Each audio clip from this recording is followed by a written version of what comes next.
Hello, my name is Melissa Ann Goodwin, and I'm the author of 2 books for children, The Christmas Village and Return to Canterbury. And even though I say they're for children, they're really for kids of all ages because the grown-ups really enjoy the books as well. Tonight I'm going to read you an excerpt from The Christmas Village. So this is a story about a boy named Jamie. He's 12 years old, and he's sad and he's angry and he's confused because his father has gone missing under mysterious circumstances. And along with that, a lot of the people in the town where Jamie and his mom and dad lived are very angry with the father for whatever he did that made him leave town. And so Jamie and his mom feel like outcasts.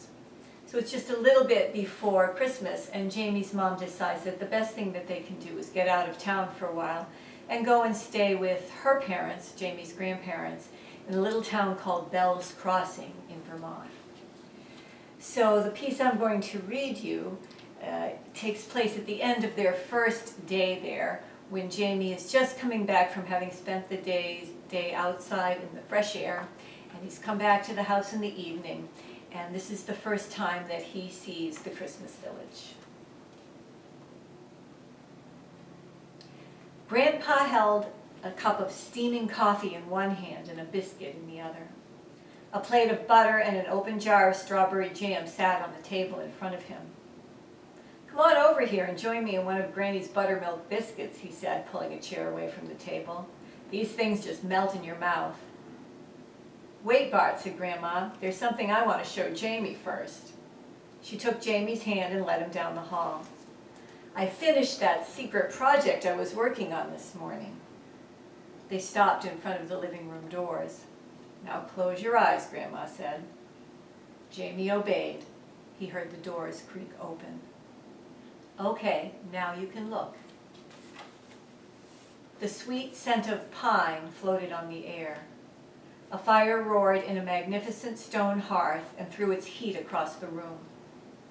The mantel was decorated with evergreens and holly. A 10-foot-tall Christmas tree shimmered with tinsel, sparkling glass ornaments, and twinkling white lights. "It's beautiful, Grandma," Jamie said. "Now over here is the piece de resistance," said Grandma, leading him across the room. "What does that mean?" "It's a French expression that means the star of the show, the belle of the ball, main attraction." Grandma's main attraction was a village of miniature cottages nestled in a blanket of cotton batting snow on top of a long table. Perched on a knoll overlooking the village was a white church. Below the church stood a regal pine tree. A group of carolers gathered in a half circle beneath the tree, their heads thrown back and their mouths open in o's of song. A sign on a brick building read Canterbury Town Hall, and another read Canterbury Post Office. Aunt Polly's Kitchen and the Canterbury Savings Bank rounded out Main Street, which was lined with tiny street lamps decorated with red bows. A little statue of a soldier stood in the town square. Scattered about the village were other buildings: Miss Ida's boarding house, Vanderzee's Welding and Ironworks, and the Canterbury General Store. On a hill at the outskirts of the village, a blue Victorian mansion with gables and 2 chimneys overlooked a cluster of cozy cottages. At the very center of the village was a glass pond on which 2 figures, a boy and a girl, skated. Though they were tiny, Jamie could make out every detail of their clothing. The girl wore a red coat with matching hat, a white scarf and gloves, red and white striped stockings and white skates. The boy wore a blue jacket with gold buttons, gray pants and hat, and a blue striped scarf and mittens. In a clearing near the pond, a black Scottish terrier with a red plaid bow around its neck sniffed at a snowman that sported a black top hat and a bright orange scarf. Jamie put his arm around Grandma's ample hips. "You're right, Grandma. This is definitely a piece of resistance. Definitely."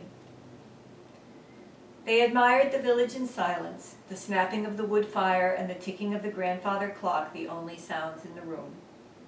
Then Grandma squeezed Jamie's shoulder and said, "Let's go have our dinner, shall we?"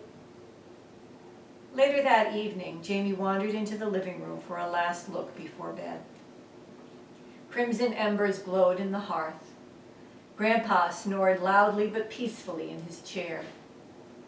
Jamie tiptoed past him to peer at the Christmas village.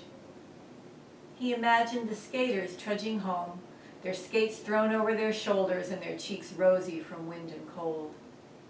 He pictured the banker closing up for the night and the welders returning to their cozy cottages after a long day at work. He imagined a choir practicing in the church and happy families eating pot roast and biscuits smothered with honey in front of warm fireplaces. He imagined how perfect life would be in a perfect little village like Canterbury.